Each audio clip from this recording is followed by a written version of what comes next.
आणि यानंतरची बातमी आहे शेतकऱ्यांसाठी। कृषीप्रधान देशामध्ये शेतकऱ्यांना कोणी वाली आहे की नाही असा प्रश्न उपस्थित होतोय।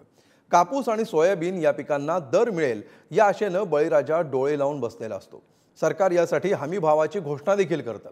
प्रत्यक्षात सरकारच्या घोषणा हवेतच विरतात हे वारंवार सिद्ध झालंय। बघूया या संदर्भातला एक रिपोर्ट।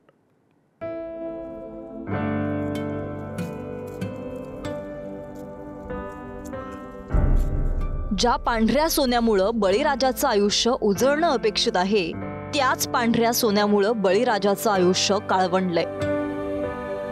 यामागचं कारण आहे सरकारच्या निर्णयाला व्यापाऱ्यांनी दाखवलेली केराची टोपली। शासनाने मोठा गाजावाजा करून हमीभाव जाहीर केले, कापूस खरेदीच्या बाता केल्या। प्रत्यक्षात मात्र कापूस हमीभावाची फक्त घोषणाच ठरली आहे। शासनाने कापसाला 7,020 रुपये प्रति क्विंटल असा हमीभाव जाहीर केला। प्रत्यक्षात मात्र 6,500 रुपये प्रति क्विंटल असा दर मिळतोय। हमीभावापेक्षा 400 ते 500 रुपये कमी मिळतात। साधारण एक 20 क्विंटल जवळपास कापूस घेऊन आलेला आहे इथे सध्या तरी।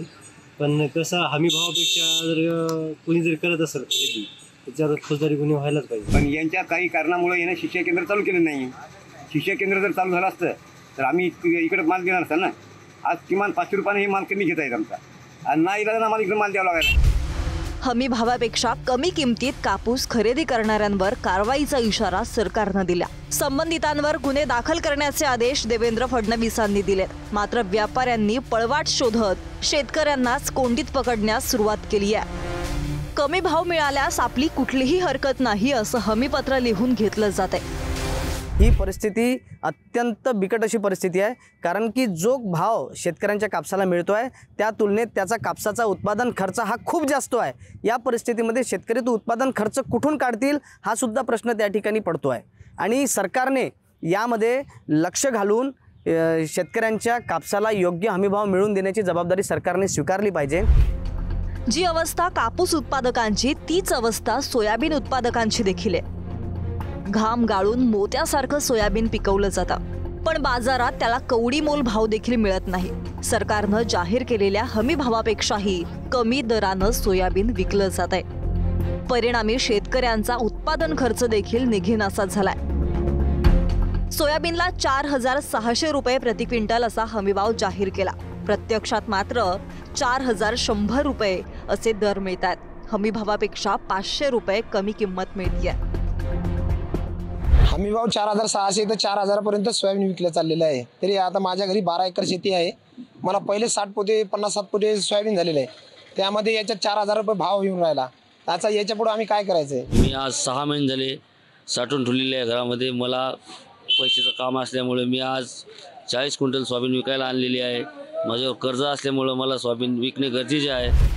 3 वर्षांपूर्वी सोयाबीनला 10,000 रुपये प्रति क्विंटल दर मिळाला होता। मात्र गेल्या 2 वर्षात हेच सोयाबीन 5,000 रुपयांच्या वर गेलेले नाहीये। त्यामुळे शेतकऱ्यांनी सोयाबीन न विकता घरातच साठवून ठेवलं। हमीभावासाठी सोयाबीनची शासकीय खरेदी सुरू झाली, मात्र केवळ 4 ते 5 दिवसातच शासकीय खरेदी बंद पडली। परवडणार नाही अशा पद्धतीने भाव पाडून खरेदी होत असेल तर त्याबाबतच्या तक्रारी या कार्यालयाकडे किंवा कृषी उत्पन्न बाजार समितीकडे आपण दिल्यास त्यावर निश्चित उपाययोजना ही केली जाईल आणि याबाबतचा अहवाल माननीय पणन संचालक महाराष्ट्र राज्य यांच्या कार्यालयाकडे पाठवला जाईल। यंदाचं वर्ष शेतकऱ्यांसाठी प्रचंड निराशेचं ठरलंय। सुरुवातीला पावसाअभावी पेरण्या रखडल्या, मग पिकं फुलोऱ्यात असताना पावसाचा खंड पडला। आता त्यातच दरानेही निराशा केली आहे। कृषी प्रधान देशात बळीराजाच्या कष्टाला किंमत न मिळणं यासारखं दुर्दैव आणि काय? हिंगोलीहून संतोष भिसे, वाशिमहून देव इंगोले, पुढारी न्यूज।